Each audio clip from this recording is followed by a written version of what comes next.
na kuwa sisi ni wanadamu,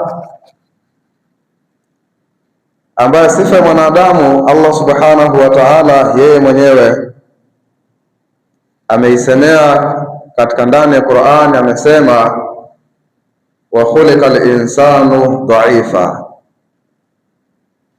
mwanadamu maumbile aliyoumbiwa ameumbwa na maumbile ya udhaifu, na udhaifu huo wakati mwingine huonekana hata katika upande wa utiifu wa Allah subhanahu wa ta'ala.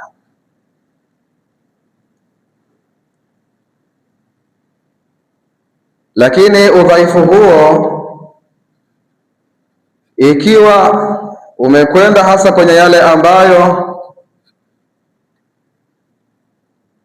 ndani yake si kumwasi Allah subhanahu wa ta'ala, basi udhaifu huo huwa hauna lawama ndani yake, na udhaifu huo hurudi kwa tafsiriwa kuwa bado ndiyo ni yale maumbile aliyoyaumba Allah subhanahu wa ta'ala. Lakini ikiwa ni udhaifu wa kutupeleka katika maasi au ni udhaifu wa kuacha maamrisho ya Allah subhanahu wa ta'ala, udhaifu huu ni kweli, lakini udhaifu huu umeambatana ndani yake na lawama na makosa na adhabu ndani yake. Na ndiyo maana Allah subhanahu wa ta'ala kila kitu ametubainishia na ametuwekea wazi, na moja katika hayo manake ni hili ambalo tumelizungumza. Allah hakutuumba na akatuacha, isipokuwa ametuletea mafundisho, akatuletea walimu, kuanzia mwalimu wa umma huu Bwana Mtume sallallahu alaihi wasallam, na yeye mwalimu wake na mwalimu wa manabii Sayyidina Jibril, ni kwa ajili ya kuja kutuelekeza na kutupa akili iliyokuwa salama, kwa kutambua kwamba kuna mambo ambayo sisi endapo tutayafanya hayo Allah subhanahu wa ta'ala anakuwa hayuko radhi nayo. Tumefundishwa mpaka imefikia hatua, kwa maana mwanadamu ameachiwa uhuru. Madha huwa mukhtaru, baada ya kuwa mafundisho mengi yaliyokuja, tukaelekezwa njia za kwenda peponi ni zipi, tukaelekezwa mambo ambayo yanasababisha mwanadamu kupata hatima mbaya. Baada ya hapo, kad aflaha man zakaha, atafaulu sa yule atakayejilazimisha na kujikwamua akaishi yale maisha ambayo ameelekezwa kwamba ukipita njia hii utafika salama.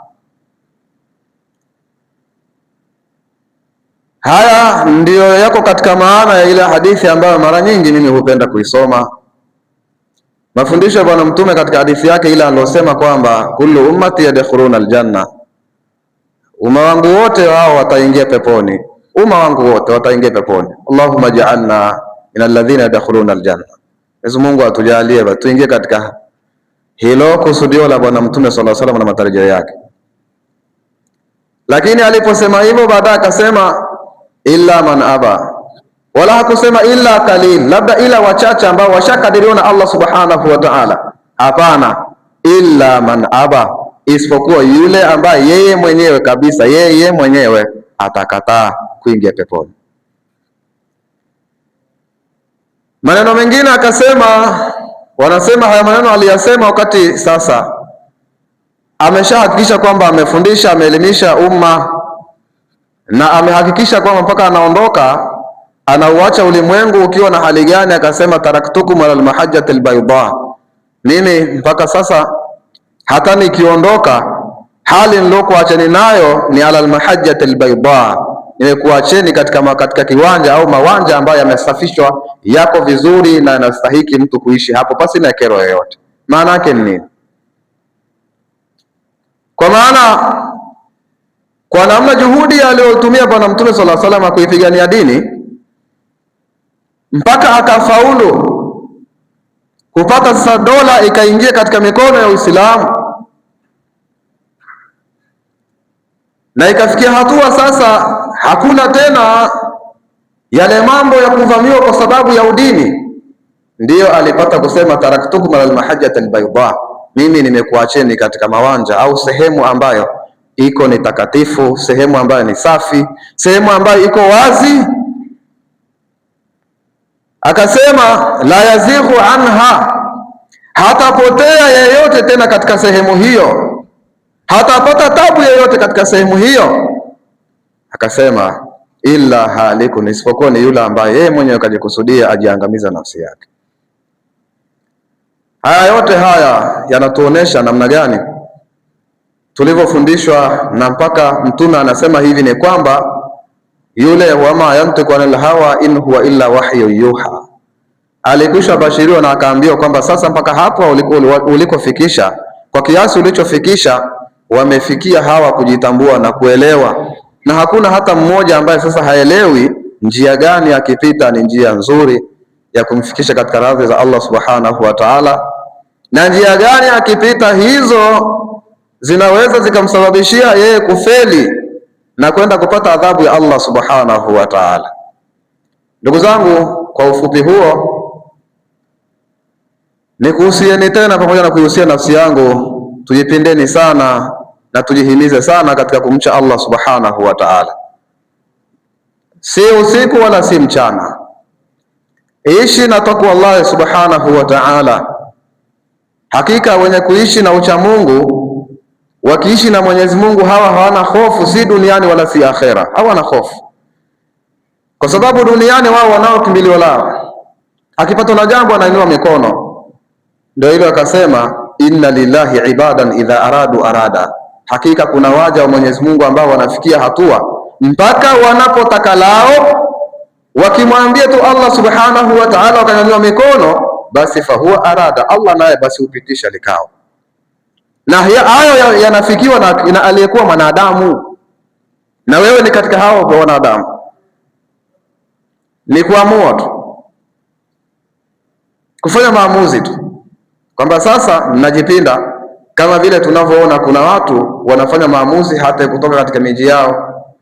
Yaani kuna mtu ameondoka hapa Dar es Salaam, tuchukulie mbali ya kwamba ameenda basi ametoka hata nje ya mji huu wa Dar es Salaam, na si mji labda nje kabisa ya nchi. Kuna watu wako Marekani, kuna watu wako wapi, kuna watu wako sehemu mbalimbali, wengine wako Omani, hasa dada zetu wako huko na wana miaka mingi huko. Waliamua kwenda huko ugenini, pamoja na kwamba yako mengi yanayotokea na tunasikia na wao wanasikia, lakini kwa sababu nafsi imetaka, kwa sababu nafsi imeamua ya kwamba anataka mabadiliko ya kimaisha, haoni tabu kuachana na ndugu zake, haoni tabu kuacha sehemu yake aliyezaliwa, kujitenga na ndugu zake kwa muda mrefu kabisa, kwa sababu nafsi yake imeamua na ina mapenzi na mabadiliko ya maisha yake. Na kweli walio na akili hufanikiwa kwa sababu ya utokaji huo. Lakini yuko mtu mwingine ambaye ameondoka hapa, yuko hapa nchini, lakini kaondoka katika mji huu ambao tunasema wakati mwingine Dar es Salaam ndio kitovu karibu cha Tanzania, inakuwa hivyo. Lakini kuna mtu ameza ni mzao wa hapa, ameondoka amekwenda kutafuta riziki sehemu nyingine, na hiyo ni irada ya Allah, kwamba sio kila mmoja labda kila alipozaliwa na maisha yake atapati hapo. Kila mmoja, kuna mwingine huko tulikotoka sisi huko vijijini wa kuona kwamba hakuna maisha, mwingine anarudi kule, anakwenda kule anatoka huko, tunapishana na anafanikiwa kule na anafanikiwa. Hayo zote ni hikma za Allah subhanahu wa ta'ala. Sasa kufikia daraja nzuri, kuishi maisha ambayo Allah anaridhia, ndugu zangu, wakati mwingine tunasema kwamba ni maamuzi ya nafsi, ni maamuzi ya mtu mwenyewe atakavyoamua. Mtu akiamua kweli mimi ninaamua na ninamuelekea Allah subhanahu wa ta'ala, na akajipinda akatafuta zile wasila na sababu, tunakofeli ni hapa kwenye sababu, ndugu zangu. Kwa sababu kwa sasa hivi ukiangalia turukul maasiya, yani njia za kukupeleka katika uasi zimekaribia kuwa ni nyingi, na ndio aghlabu ya maisha yetu kuliko ile kawaida ambayo inatakikana, au katika malengo na mustari ambao Allah subhanahu wa ta'ala anauridhia. Ndugu zangu, nisiende mbali sana nikawa nimepoteza lengo la hutuba yetu ya leo. Hutuba yetu ya leo nilikusudia tukumbushane kwa ufupi sana, ndugu zangu, katika maisha, na ndiyo maana hivi sasa tuko hapa, ni kwamba na imani wote wanatambua kwamba baada ya kufa kuna kitu kinachoitwa ima, ni rehema za Allah subhanahu wa ta'ala na kuingia peponi, na kuna kitu ambacho kinaitwa uqubatullah, adhabu za Allah subhanahu wa ta'ala. Na wote ambao tumekuja hapa wakati huu tumeacha mambo yetu, bil hakika ni kwamba kila mmoja ni tafsiri iliyokuwa nzuri ya kwamba yeye anapigania ili mradi mwisho wake uwe ni mwisho mzuri na hatimaye aweze kwenda kupata radhi za Allah subhanahu wa ta'ala. Ndugu zangu, Allah kila kitu amekiwekea sababu. Sisi leo tuzungumze kuhusiana na wazazi wetu wawili waliotuleta duniani, na sio wazazi wawili tu, manake tukisema wazazi wawili tunamaanisha na wao wale wazazi wao wawili na wawili mpaka mwisho wa kizazi kilipoanzia mpaka kwa Adam.